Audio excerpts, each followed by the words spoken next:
YouTube, how we doing, family? It's your boy Yo, and there's another episode of Yo Hoops. We go through every NBA game every day. Today's Tuesday, March 25th, and we have an 8-game NBA card. I'm gonna walk you through every game, let you know which sides I like, and stick around because I'll let you know my highlighted play of the day. I do this every day for free, so please leave a like, subscribe to the channel, and let me know your favorite games in the comment section below. Without further ado, let me get into today's recap. Recapping yesterday, we went 2-0. We cashed both of our highlighted plays. First, we took the Dallas Mavericks on the money line in Brooklyn against the Brooklyn Nets. When I uploaded yesterday's video, the money line was priced at plus 105. The Mavericks were the dogs, but later in the day, Anthony Davis was ruled active and the Mavericks became 4-point favorites. Ultimately, they won the game 120 to 101. It was really no sweat. Next, we took the Chicago Bulls plus 3.5 and split on the money line for plus 125 odds. The Bulls have been in that mode. They went into the Mile High City and balled out. Kobe White dropped 37 points on 11 for 22 shooting, and the Bulls won the game 129 to 119. Let's keep the momentum rolling today, guys. This isn't necessarily my favorite card, but I do like our highlighted play, and I'm going to try and sweep it per usual. Without further ado, let me get into today's games. In our first matchup of the evening, we have the Orlando Magic in Charlotte taking on the Charlotte Hornets. Magic are laying 5.5 points, and the total is 213.5. The Magic come into this one on the second leg of a back-to-back, flying from Orlando to Charlotte. They looked good last night against the Lakers. Paolo and Franz combined for 62 points. As you guys have seen, down the stretch, I'm keeping playoff scenarios in mind. We only have about 10 to 11 games remaining for each team, so all of these games matter. The Magic currently sit in the 8th spot in the East, and as long as they win their winnable games, we should see a play-in appearance. The Hornets are 16 games behind the Magic, 3 games out from the worst record in the league. The Magic need to win this game, and realistically, the Hornets need to lose it and focus on next year. No rest is a factor for Orlando, but they're a younger team, and I think they get this one done by margin. We're taking the Magic laying the 5.5 as our first selection of today. Let's move. In our next matchup, we have the San Antonio Spurs in Detroit taking on the Detroit Pistons. Pistons are laying 10 points, and the total is 233. The Pistons' turnaround from last season to now has been historic. They ended with 14 wins just a season ago, and they currently have 40 wins, sitting in the 6th spot in the East.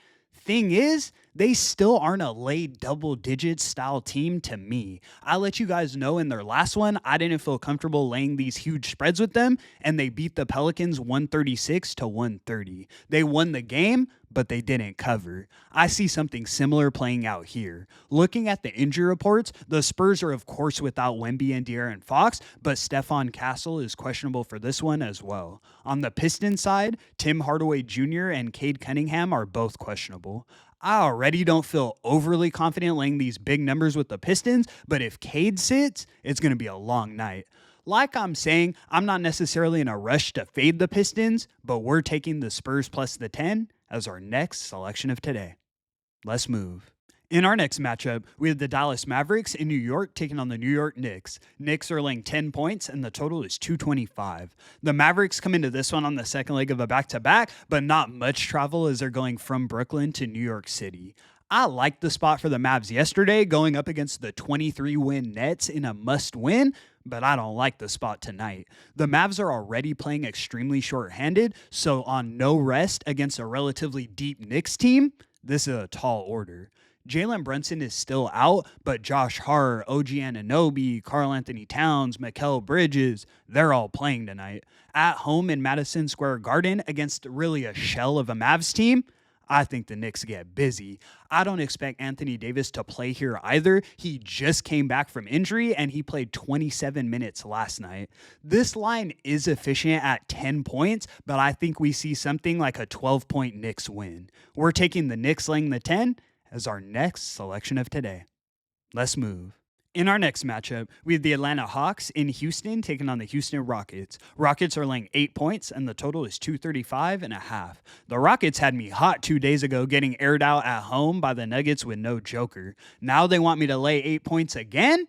It's possible, but personally, I'm looking at a total. When the Rockets are at their best, it starts on the defensive side of the ball. They currently rank third in defensive efficiency in the league. The Hawks don't have an elite defense, but they are middle of the pack at 19th. Atlanta does score the ball. They average 117.6, but the Rockets typically play at a slower pace, averaging 113. That would put us around a 231 expected total. And if we think the Rockets are going to show up in any type of way here, it's going to be on the defensive end, like I'm saying. These two teams last faced each other on March 28th of this year, and the Rockets won that one 100-96, a 196 total. I think they set this one too high. We're taking the Hawks and Rockets under 235.5 as our highlighted selection of today. Let's move.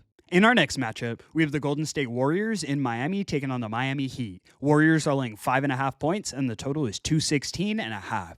Looking at the injury reports for this one, the Warriors have Steph Curry listed as questionable, and the Heat have Duncan Robinson listed as questionable. It looks like Alec Burks, Andrew Wiggins, and Davion Mitchell will all be active for Miami. Of course, I want to know if Steph is playing, but I'm going to assume he is. Of course, this is Jimmy Butler's revenge game, but I personally see this as a revenge game for the Heat. Jimmy was acting like he was the only reason for Miami's success, demanding to be traded. He had some cool playoff runs, but let me break it down for you like this. In 64 playoff games with the Heat, since everyone talks about playoff Jimmy, he averaged 24, 6, and 5 in all playoff games with the Heat. Tyler Herro is averaging 23, 5, and 5 on the season right now. I personally think the Jimmy effect is a bit overstated, and I think the Heat come into this one fiending for a win. We're taking the Heat plus 5.5 as our next selection of today. Let's move. In our next matchup, we have the Memphis Grizzlies in Utah taking on the Utah Jazz. Grizzlies are laying 10.5 points, and the total is 240. This is probably my least favorite game on the board. Both teams come into this one severely banged up. Looking at the injury reports, on the Jazz side, Elijah Harkless, Lauri Markkanen, and John Collins are all ruled out. Then Jordan Clarkson is listed as questionable. On the Grizzlies side, Brandon Clark, Ja Morant, Zion Pollin, and Marvin Bagley are all ruled out. Then Lamar Stevens is listed as doubtful. Memphis typically plays their best ball at home, so on the road in Salt Lake City laying double digits, I'm cool off it. This is one I personally won't have any money on, but with a gun to my head, I'm leaning towards Utah. We're taking the Jazz plus the 10.5 as our next selection of today. Let's move. In our next matchup, we have the Cleveland Cavaliers in Portland taking on the Portland Trailblazers. Cavs are laying 7 points, and the total is 230. At this point, it doesn't even look like the Blazers are going to make a play-in appearance, but if they have any hope of doing so, they need to win this game. They currently sit in the 12th spot in the West, 3 games behind the Suns, who are in the 10th spot. Of course, Cleveland is the far more dominant team, but they do have some injuries coming into this one. Donovan Mitchell and Jalen Tyson are both ruled out. I always tell you guys that in my opinion, the Cavs run through Donnie. When he doesn't play, they typically go down big at some point during the game and end up going on a run to win it by a bucket. My only reservation is this close to the playoffs, I'm not sure that the Cavs take their foot off the gas. At the end of the day, the Blazers have been competitive against the spread all season, and without Donovan, I think they lose this game by something like 3 points. We're taking the Blazers plus the 7 as our next selection of today. Let's move. In our last and final matchup of the evening, we have the Oklahoma City Thunder in Sacramento taking on the Sacramento Kings. Thunder are laying 10 points, and the total is 231.5. The Kings come into this one on the second leg of a back-to-back, but no travel as they remain at home in Sacramento. Looking at the IRs, the Thunder injury report is slightly concerning here. Jalen Williams and Chet Holmgren are both questionable. Then Ousmane Dieng and AJ Mitchell are both ruled out. Sabonis is back for the Kings, but it didn't matter last night as they got aired out by the Celtics. Now on no rest with the best team in the league coming into town, give me the Thunder. I want to see if Jalen Williams and Chet Holmgren go, but if they're ruled active, I think we see something like Thunder laying 14. Don't overthink it. We're taking the Thunder laying the 10 as our last and final selection of the evening. And that's going to conclude today's video. Thank you so much for tuning in, guys. We're now 15, 15, and 1 against the spread on highlighted plays in March. but I'm looking to finish out the month strong. Let's go on a heater and keep the momentum rolling. I appreciate the support so much. I do this every day for free, so please leave a like and subscribe to the channel. It's your boy, Yo! And until the next one, I'm going to catch y'all. Peace.